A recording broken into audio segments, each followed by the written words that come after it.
Hello, good morning, and welcome to yet another wonderful day on television. It's the midweek edition of the newspaper review on Quest Television. My name is Alex Obunaya. Glad to know you're there. That's why we are here. And when I say we, yes, I say we because there is a comrade Efe Odomo. Comrade, good morning. Good morning. Another beautiful midweek episode from Quest Honeyway Communications Limited. Yes, indeed. Never heard you use that name before. Oh, you don't have it? That's the umbrella name. I mean, no, I've not heard you use that name before. Okay, yeah. We are growing. Okay, so let's quickly go straight to the dailies. Daily Trust. We have The Guardian, we have Punch, and we have Vanguard, and we have The Nation newspapers.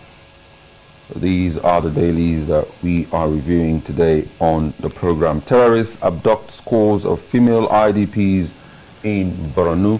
That's the lead story on the front page of Daily Trust newspaper. They left camp in search of firewood. That's according to community leader. Only 4 out of 117 returned so far. Military, governor, that's Borno State government, mum. That is, they're quiet. Federal government to Israel, stop war on Gaza. And that's still on the front page of Daily Trust. That's laughable. Above the masthead, or rather directly below the masthead of Daily Trust, comes this one. Taliban tribalism, I beg your pardon, flawed elections, bane of quality leadership. That's according to former President Goodluck Jonathan. Mixed feelings as Binance exits Nigeria. Lassa fever kills 13 as measles. Buruli also hit Benue. Those are new ones, Buruli. Have you heard of that before? Okay. Repent or leave. Kano Hisba CG tells immoral persons. And Nigeria's economy not in distress. That's according to Tinubu. Ghana's central bank suspends foreign exchange licenses of 2 Nigerian banks. And that's that from Daily Trust. The Guardian newspaper is up next. Consumers switch to used gadgets as FX crisis worsens tech adoption. That's the lead story on the front page. Alleged dollar bribe, court stops Ganduje's probe. More food-laden trucks seized at borders as IMF seeks end to hardship.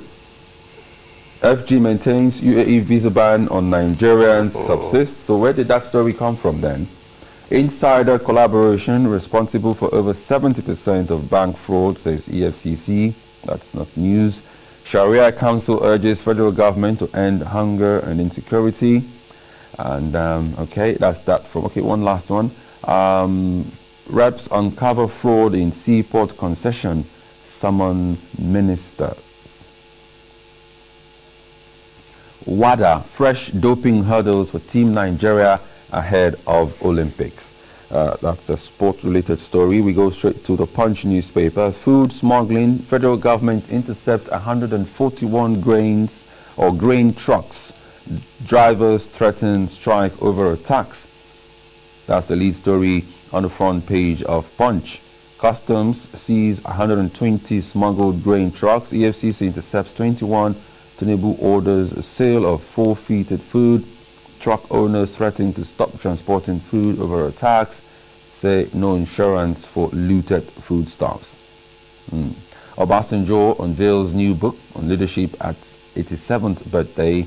Nigeria's electricity fuel subsidies make up 7 trillion naira. That's according to IMF. And Army chief dismisses coup calls, demands good leadership. 767 manufacturers shut down in 2023. That's according to MAN. Trial, suspected killer of Ekiti monarchs remanded. And reps grill minister over port concessions. That's also on Tuesday, that is, maybe next week Tuesday or so. And this one is Vanguard. Nigeria must battle rising food insecurity as priority. That's according to IMF. And Lagos LGA's huge allocations lead to development. This is above the masthead of the Vanguard newspaper. Sorry for that. Trucks. Papa gridlock returns. Trucks ignore some lose directive. That's a big 7. Edo Guba. PDP moves to reconcile aggrieved members. Holds SWC meeting. Nigerians shouldn't be hungry. Insecure Sharia Council tells federal government why good leadership eludes Nigeria. Obasanjo, Jonathan Mahama. Details are on page 8 of Vanguard newspaper. Deadline on NIN account linkage. Most banks yet to implement directive. I know Comrade Domo is not too comfortable with this because despite all this brouhaha on NIN linkage and seeing, we still, the reason why they said they're doing this is to curb kidnappings and track kidnappers. But kidnappers are having a field day, and yet they're still tormenting Nigerians with that policy. Okay, 4 billion naira COVID-19 grant, operators not indebted to federal government, others. This is according to United Airlines CEO. Meta reacts through Twitter as Facebook, Instagram crash. Okay, and finally here, Army not planning to truncate Nigeria's democracy. That's according to Lagbaja, that's the head of the Nigerian Army. We go straight to the Nation newspaper. Congrats to Tinubu, the visionary Shawulu, the actualizer. In 2025, Ondo will understudy Shawulu. That's according to Jimo Ibrahim. Okay, of course, Ibrahim is an governorship aspirant in Ondo State. Our economy not in distress, says Tinubu. 72,000 tractors needed to enhance food security. Binance exit Nigeria over forex crisis. And let's see if we can sneak in one last story. None. I think that's all from the Nation newspaper, and that of course concludes the review of the dailies this morning. Let's now do the necessary analysis. That's where Comrade Ifeodomo is an expert on. Comrade, okay, once again, welcome to the program. Yeah, thank you so much. You know, we thought we've heard the last of this kidnapping in numbers. Reports reaching us from Borno says 117 people students, minus 4. That's 113. 113, yeah. So 113 people, most of them, if not all of them, are females kidnapped. No, all of them are females. All are females. Kidnapped in one fell swoop. Look, as far as I'm concerned, we are encouraging kidnapping. We are encouraging terrorism. If not, they will have found the root cause to this. There is something they call nuisance value. There are some products you sell or you manufacture, not because they have a good market value, but they are just there to promote the good ones that people are after. This kidnapping issue, they profess several solutions. None of them has worked.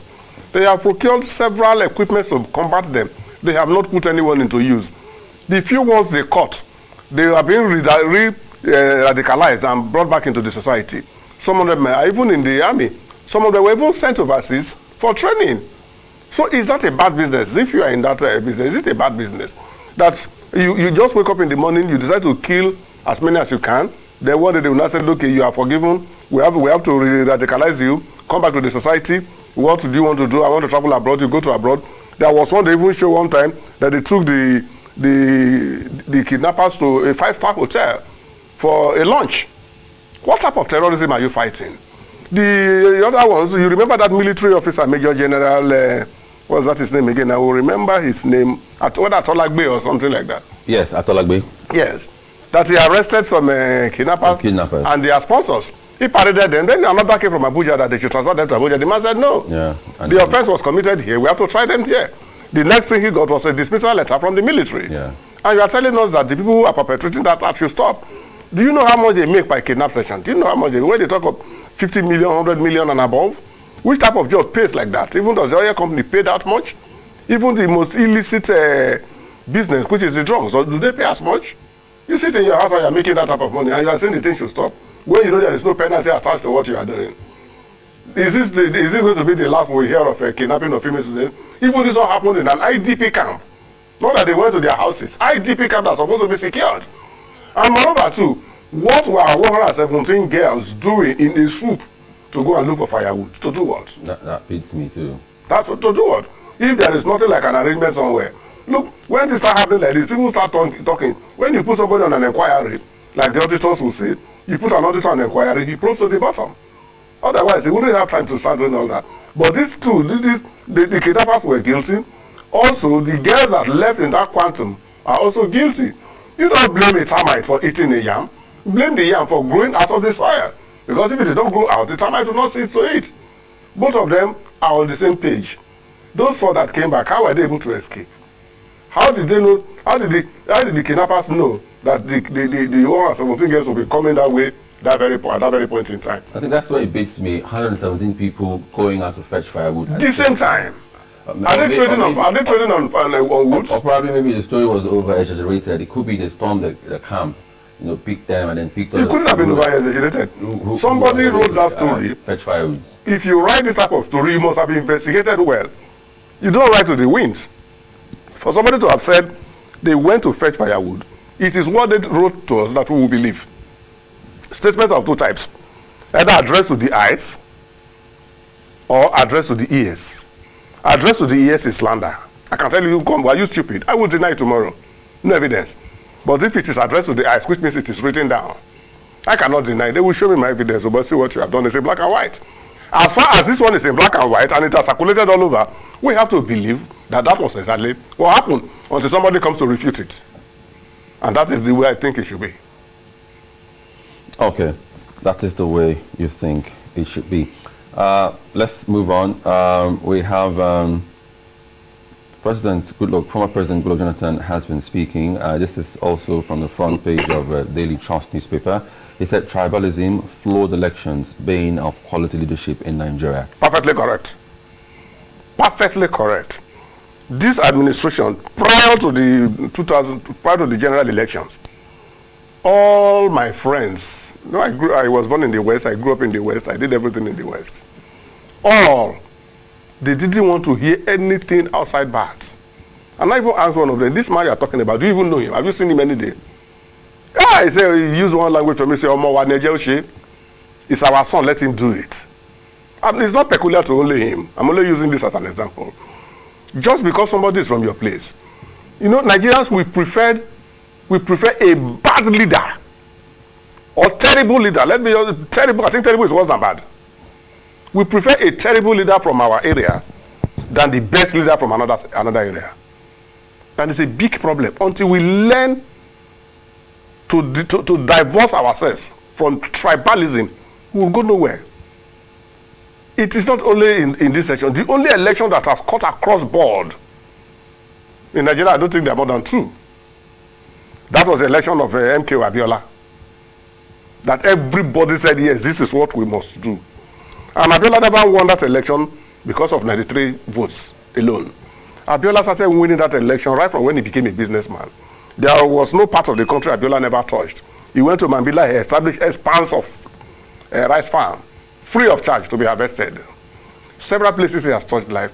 Anybody who lived and was able to access Abiola, they cannot come back to say the man was bad to me. No. So he has planted that seed. Then the second election was that of the Goodluck Jonathan. But the whole country said, no, we have to change. Everybody wants to change, but who wants to change himself? Nobody. So for that statement to have come from, I think two of them made it, Jonathan and Obasanjo. And then Mahama. Yes, and Mahama. They're in perfect order. If not, let us be sincere. Somebody made the simple analysis. Look at the war arsenal in France. They handed over to a very small boy. Look at the one in Finland and all these places. They handed over to small boys that can see tomorrow. But in Africa here, we hand over our arsenals, that is the armory. We hand over the treasury, which is the finance section, aspect, to somebody that is weak by age. Everybody must get old. That's the prayer of every man. But there is a certain position you get to, a certain level you get to, you divorce yourself from some type of things. If not for tribalism, look at the whole West in Nigeria over this last election. The whole West, and very few people spoke against this ticket of Tinubu. But every other person, no! Before the final judgment in the Supreme Court, there is this Yoruba man that lives in Nugeli here. And he just made me say, oh boy, how now? Now tomorrow, I say yes. So what's your view? He said, instead of small children to defeat us, we will use Iwayo. That was how he put it in Yoruba. That is the interpretation. Yeah, sure. But in Yoruba language, he said, Kaka komode pawalayo. Afobosi. You see it? You see the mentality of man. You don't even want to know what other person can bring into the system. You don't want to know what you can also put into the system. Now look at people like Shoyinka, who was calling a wife of a sitting president sheepopotamus. A sitting president. Can you do that to any other president and you go scot-free? Look at the head of the largest Christian sect. That is the Pentecostal. I don't want to mention names. Who was critical, who even led the protest. He was at the forefront of the protest. I saw the picture yesterday. Demanding for the resignation of Goodluck because of bad government. Since this government came into power, he has never said a word. Rather, he said we should pray. But prayer could not work for Jonathan. But prayer can work for this because he's a tribesman. You can imagine the level of hypocrisy we are going through. It's not the issue of a religion now. It is the highest level of hypocrisy. When Obasanjo was contesting with Falai, you were much around. Very well. Yes. The issue now remains Yoruba. But they were divided. Those that were closer to the Ondo area say, apart from Falai, nobody else can do it. Falai. And I asked him, has Falai held position of leadership? He was a minister, fine.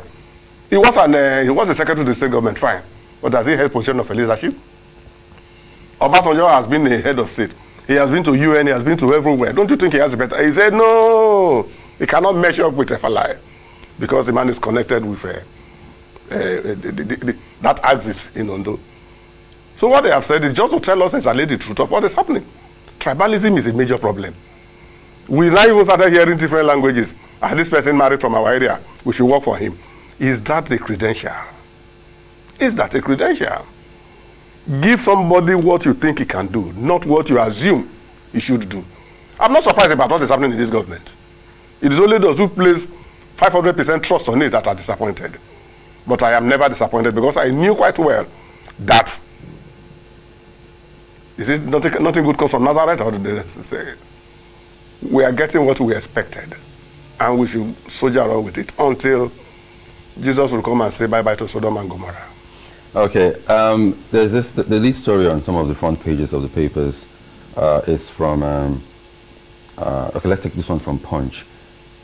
EFCC intercepting truckloads of food on its way outside the shores of Nigeria. What does it say about this? You know, who are those people doing this, moving food outside Nigeria to other countries? You know, we've been fighting invisible war. We just think that we are in peace. We are never in peace. We'll be fighting invisible war. You know, there was a time, that was Jonathan's era. Yes. When the North decided that they would not bring both tomatoes and pepper, all these things from the North to the South anymore. They were struck for about 2 weeks. And later on, they came up to say that their crops, their products were destroyed because of a lack of sales, and the government should pay them compensation. I think they were paid. This one they interpreted is even the second one. Last month they did the same thing at the River Niger border.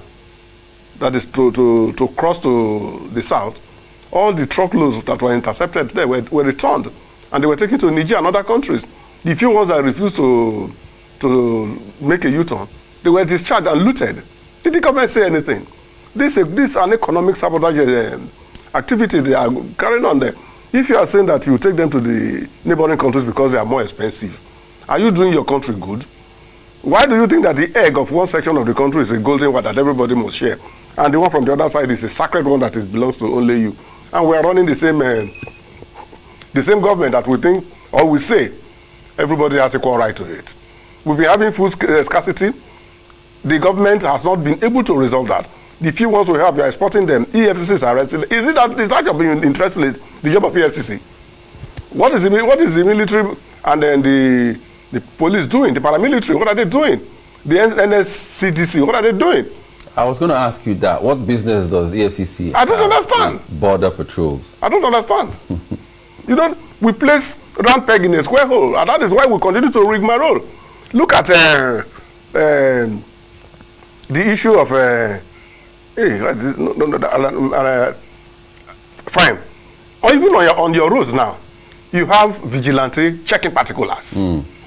You have hunters checking particulars. Even the funniest one, revenue collectors will come out of the tax office and mount a roadblock, asking for particulars and other things. And the annoying thing, or the most annoying thing now, because it has gone beyond the level of annoyance, the most annoying thing, they will be there with the police and road safety. Sometimes the military too. Yes. Bring them back up. Yeah, exactly. And you will see there, stop there, bring them back. What are we turning ourselves into? Do we think that the outside world is not seeing us? Maybe one day, 5 of us can decide to sew the same type of suit. And then go outside. We just go outside. It's a uniform already. Just carry one thing on our back as a mountain or anything. We start mounting roadblocks and we start collecting money. EFCC going to arrest truckload of food items going out, while you have those who are saddled with that responsibility, not saying anything. The government is mom. They are not only mom here. You read one that time. The kidnap of 113 children. The government is mom. Like Obasanjo just said, and we are laughing. We are laughing ourselves gone. We are laughing ourselves to the grave. We are laughing the future of our children away. How are our children going to ask us, Daddy, what did you do with our national interests? I know one story that you're also very particular about is the NIN thing.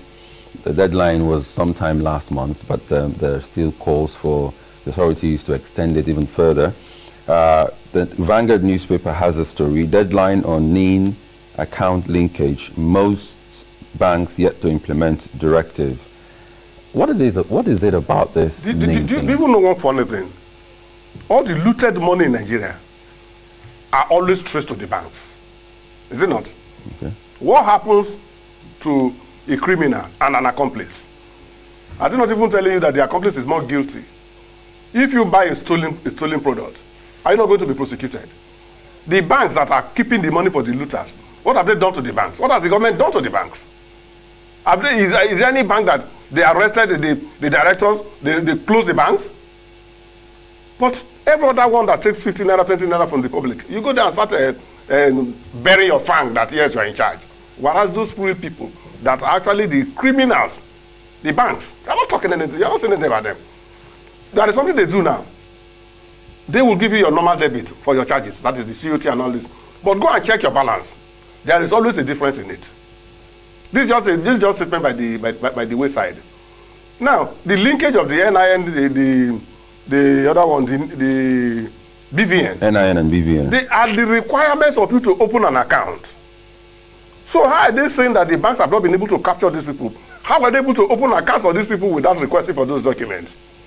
If somebody is not palpable somewhere, has the government, through their agencies, the security agencies, the BOFID, Banking and Financial Institutions Act, have they been able to do anything about this?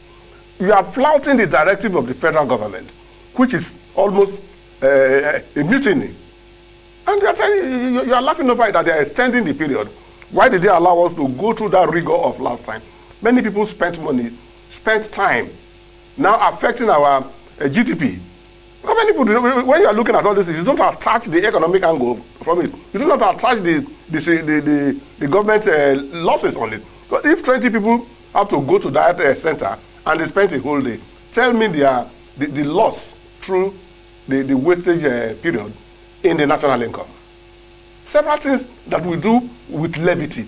You have given a directive. There was a day I went to the bank to open an account along Market Road. Okay. The operations manager, I don't know his position there, but they referred me to him as the final arbiter. He said the spelling of my concession was wrong. Not that the letter was wrong, just that word. The word, concession. That it was wrong. I said, okay, what is the mistakes there? He said it's supposed to be single S, not double S. But that's not a problem. Let me cross that edge and sign. He said, no, I should go back and retype that letter. I said, I should go back and retype the letter. I said, before you, I was a banker. You are not doing anything fantastic here. The guy refused to sign the letter. In his presence, I saw it. And I went to another bank to open the account. You can hold such things to your heart that, no. What has that spelling got to do with what I'm doing? It does not affect my transaction. It does not affect the bank's transaction. But the major one, which is the NIN and the BVN, that the government is putting their feet on ground that this thing must be done, you are flouting them, and you think you are doing something. You are collecting money from looters. You are not. It's not a wrong idea. You are helping them to invest it. It's not a wrong idea. Yesterday, the EFCC said banks are responsible for about whether 70% plus or so. Yes, I think it's one of the papers. Which is the correct position. Because if the banks are being prosecuted for receiving looted funds, I think they will be called to order. No, those who are even interested in looting will have to think twice, because where do they keep the money? There will be another question. You can store them in your house, it's fine, but the risk is also there. Let us come out with a definite position. Let's go to that story now. It's on the front page of The Guardian. Insider collaboration responsible for over 70% of bank fraud, says EFCC. And I'm going to add even bank robberies too, because I have relations who work in bank, and told me, look, my uncle told me 95% of bank robberies are inside jobs. Definitely. 95% are inside jobs. Nobody can give you information without knowing you. It's not just possible. There was one that happened. The guy who arranged it said, look, when you come, just shoot me with rubber bullets. But make sure that it is my hand or somewhere that it will not hurt me. So it would look as if I was not aware. And that was what happened. But when they were caught eventually, and the guy was confessed, what did he do? He could not defend himself. Remember the Zenith one in Warri? That the driver of the manager was the one who was arranging the kidnapping. They traced him to Agbaro. He was arrested. We don't know how the case went, whether they settled it, whether the guy was prosecuted and punished. That I don't know. But the guy was living big. Nobody has access to your information apart from those ones who are very close to you. Very close to you. Yeah. Now in the banking sector, what happened last month? The guy was shouting his mouth off his head. 460,000 was moved. And when he was able to trace it, he called the guy. The guy said, look, what is your problem? We just moved 460. Is it because we don't close the account? Out of the 460, I got 250 for doing the job. The manager that brought the link got 100. The boys that I used got this. And you are still making noise that I did move some money from your account. How much is the money? Don't you think? It was even overpowering and shouting on the owner of the account. Those are the things that we experience in this part of the country. My cousin and his wife came in the month of December. Somebody who has been there for over 10 years, saving money constantly, monthly basis, for that period of time, came here, went to the bank to withdraw money. They told her that the account is dormant. The lady said, no, I pay money to this account every month. They said the account is dormant. We got there around 9 o'clock. After much argument, they said the lady should go and reactivate the account. How? It's okay, go and bring your NEPA bill. I said, boy, did you not read the documents? This lady resides in UK. Do they use NEPA in UK? Or you want him now to buy another flight ticket to UK to bring energy bill? Who is going to finance that? Said, okay, go to a banking officer in Port Harcourt. After much argument, my cousin now, who is the husband of the lady, fled up. He started making us. If you see him, he's almost 2 times my size. You know, over there they are very big because they eat a lot of chicken. Yes, that's their common food there. Yeah. When he started shouting, we must see the manager, this, that. The next person seated to us was the manager. He never said a word. Which means he was aware of everything that was happening. And gave his blessings. Yes. So after much, and the guy almost held everybody to ransom. He said, well, take it easy now. Take what easy? My own money? Do you know how I suffer in the UK to make money? You want to steal my money? And I said, okay, let's see the manager. The man, hey, where come. Hey, what is the issue? So you are the manager. You are a wicked human being. You have the intention of stealing this money. In fact, we turned it to almost a Royal Rumble. Said, okay, what do we do now? What do you say is the problem? Hold on, we are resolving the matter. Hold on, we are resolving the matter. In less than 10 minutes. Then I said, okay, fill a form, you can now withdraw. We got there by 9 o'clock. This I'm telling you now was after 2. Can you imagine that difference? What would have happened if we had said, okay, let us play it easy? Then it was there somebody called us and said, don't you know that when they study your account like that, and they see that there is no outflow. There's always money coming in. More money coming in. They they tend to trade with that money in forex because they know that this person is not coming now. So when you not come just all of a sudden, it takes them. And when they probably invested your money. Exactly. So the money is not even there. It's not there. So it takes them aback. Say, what do we do? What do we do? They rigmarole, do all things to make sure that they get out of it. But that is exactly what the banks are doing. You can imagine when banks are declaring super profits. Let people use the word super abnormal profit. You talk of making almost 100 something billion naira profit. Where is it coming from? Where is it coming from? Using people's money. Using people's money. Okay. Let's not use Michael Gubadia's time. You know, no, it's allowed. Let's not eat they into said time. overtaking. It's allowed. But this is not Fela Nicola Kwakuti. Overtake, don't overtake, overtake. Let's not overtake Michael Gubadia. Thank you so much, Comrade Efe Odomo. And this is still the paper review, but we're going to be leaving for Mike Gubadia to come do his thing on Quest today. The big story has a very, very topical, very, very wonderful topic to discuss this morning on the program. Do stay tuned. My name is Alex Obunaya. Good morning.